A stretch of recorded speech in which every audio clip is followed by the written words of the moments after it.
বিসমিল্লাহির রহমানির রহিম। আজ আমরা দেখবো যে পাখি ইলেকট্রিক তারে বসতে মরে না কেন।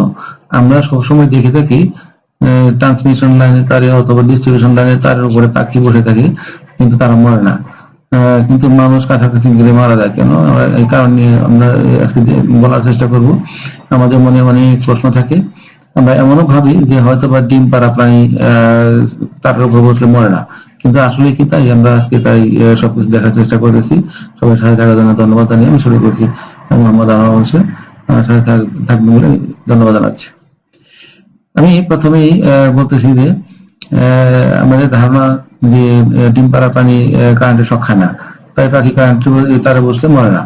আসলে কি তাই? আমরা এ নিয়ে আজকে এই আমার কথা, এটা আসলে একদম সত্য না কথাটা।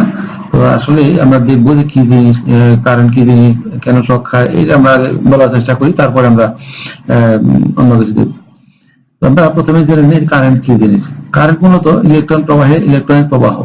ইলেকট্রন প্রবাহের হারকে কারেন্ট বলে, আমরা এটা জানি। তো এটা ধাতব পরিবাহীর মধ্য দিয়ে প্রবাহিত হয়। তো এখানে উৎস থেকে যে তার দিয়ে লোডে কারেন্ট যায় সেটাকে বলা হয় পজিটিভ তার। লোড থেকে যেটা উৎসে ফিরে আসে যে লাইনের মাধ্যমে সেটাকে বলা হয় নেগেটিভ তার অথবা আর্থিং তার বলা হয়। এই হলো মোটামুটি আমার কারেন্টের ব্যবস্থা। এখন শক কি জিনিস আমরা শক সম্বন্ধে একটু জানি। প্রাণীদেহে যে সকল পেশিকলা আছে তাদের ধর্ম হলো কারেন্ট শক পেলে সংকুচিত হওয়া। এই ধর্ম কাজে লাগিয়ে দেহ পেশিকলা থেকে কাজ আদায় করে নেয়, ফলে দেহ সচল থাকে। কিন্তু দেহ যে পরিমাণ কারেন্ট উৎপন্ন করে তার বেশি কারেন্ট দেহে প্রবেশ করলেই দেহ অতিরিক্ত সংবেদনশীল হয়ে পড়ে, ফলে পেশির অতিরিক্ত সংবেদনশীলতার দরুন প্রাণী কারেন্টের তার থেকে ছিটকে যায় বা দেহে ঝাঁকুনি হয়। এই ঘটনাকে শক বলে। আমরা একটু দেখি যে কারেন্ট শকে প্রাণী মরে কেন। এখন আমরা দেখি যে প্রাণী দেহের হৃৎপিণ্ডে যে পেশিকলা থাকে তা সর্বদা কাজ করে, কখনো বিশ্রাম করে না। এর কারণ হলো কারেন্ট শক। হৃৎপিণ্ডের পেসমেকার কারেন্ট তৈরি করে এবং পার্কিনসের তন্তুর সাহায্যে সারা হৃৎপিণ্ডে প্রবাহিত করে, ফলে হৃৎপিণ্ড একসাথে কাজ করে। পেসমেকার শুধু কারেন্ট উৎপন্ন করে না, সুইচ হিসেবে কাজ করে কারেন্টের প্রবাহ অন অফ করে, ফলে হৃৎপিণ্ড সম্পূর্ণভাবে কাজ করতে পারে। যদি বাহির থেকে বিদ্যুৎ দেহে প্রবেশের পর সার্কিট পূর্ণ করে, তবে হৃৎপিণ্ডে কারেন্টের অনবরত প্রবাহ চলে এবং হৃৎপিণ্ডের অন অফ ক্ষমতা নষ্ট হয়ে যায়, ফলে হৃৎপিণ্ডের কাজ শুরু হয় কিন্তু শেষ হয় না। এই কারণে প্রাণী মৃত্যু ঘটে।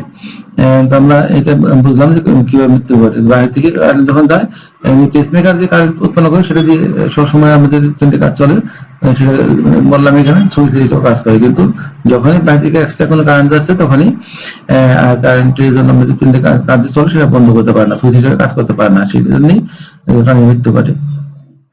এখন আমরা দেখি যে পাখি কারেন্টের শক খায় না কেন, এটা আমরা দেখি। এখন কারেন্টের শক খাওয়ার পূর্ব শর্ত হলো পজিটিভ ও নেগেটিভ লাইন একসাথে স্পর্শ করা বা সার্কিট পূর্ণ করা। সার্কিট পূর্ণ করলেই মানে মারা যাবে, পাখি মারা যাবে, প্রাণী মারা যাবে।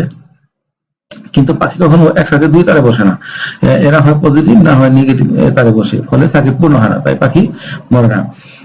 এরপরে পাখির গায়ে পালক থাকে, পায়ের চামড়ার উপর যে আবরণ থাকে তা বিদ্যুৎ অপরিবাহী, এই কারণেও পাখিরা কারেন্ট শক খায় না। তবে পাখির পালক তুলে ফেললে পাখিরা কারেন্ট শক খাবে। আবার পাখিরা যদি দুই তারে বসে তাহলে অবশ্যই কারেন্ট শক খাবে।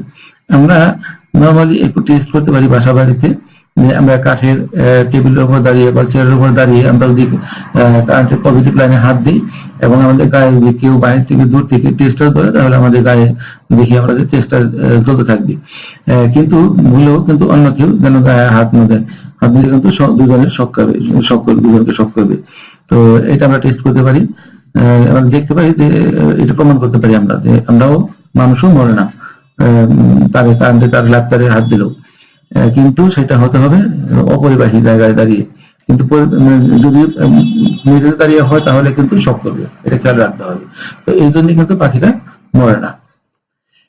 আমাদের কিছু জানা থাকা দরকার। আমাদের হলো যে মানব দেহের ভিতর দিয়ে 10 মিলি অ্যাম্পিয়ার কারেন্ট প্রবাহিত হলে মানুষের মৃত্যু অবধারিত হয়ে যায়। মানব দেহে প্রাকৃতিক ভাবে 2 মেগা ওহম রেজিস্ট্যান্স থাকে, ফলে 10 মিলি অ্যাম্পিয়ারের নিচে কারেন্ট প্রবেশ করলে কারেন্ট শক করে না। যেহেতু আমাদের রেজিস্ট্যান্স বেশি, তার রেজিস্ট্যান্স বেশি, তাকে কারেন্ট বেশি প্রবাহিত হলে শক কম করবে। অনেকের রেজিস্ট্যান্স কম বেশি হয় অনেকের বডির। তো একজন প্রাপ্তবয়স্ক মানুষের বা 70 কেজি ভরের মানুষের দেহে 75 মিলি অ্যাম্পিয়ার ডিসি কারেন্ট এবং এসির ক্ষেত্রে 15 মিলি অ্যাম্পিয়ার কারেন্ট প্রবাহিত হলে বৈদ্যুতিক শক অনুভূত হবে।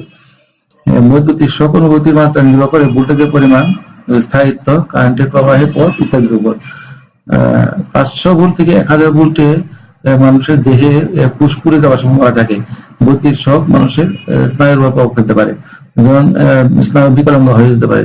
তো এই জন্য আমাদের একটু খুব সাবধানে, যখন বিদ্যুতে কাজ করবো তখন আমাদের সাবধানে কাজ করতে হবে।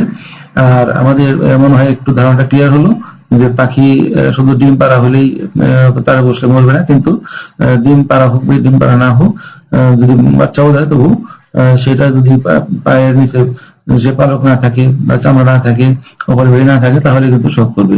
আর যেহেতু একতারে বসে এই জন্য তাকে শক করে না, এটা হলো মূল কারণ। আমি ধন্যবাদ জানিয়ে শেষ করছি। আবার ধন্যবাদ সবাইকে। আল্লাহ হাফেজ। সবাই দেখে একটু শেয়ার করে দিবেন, যারা দেখেও যারা ভুল ধারণা আছে সেজন্য ভুলটা ভাঙতে পারে। আমি শেয়ার করার জন্য এবং সাবস্ক্রাইব করার জন্য আবার ধন্যবাদ জানাবো। ধন্যবাদ।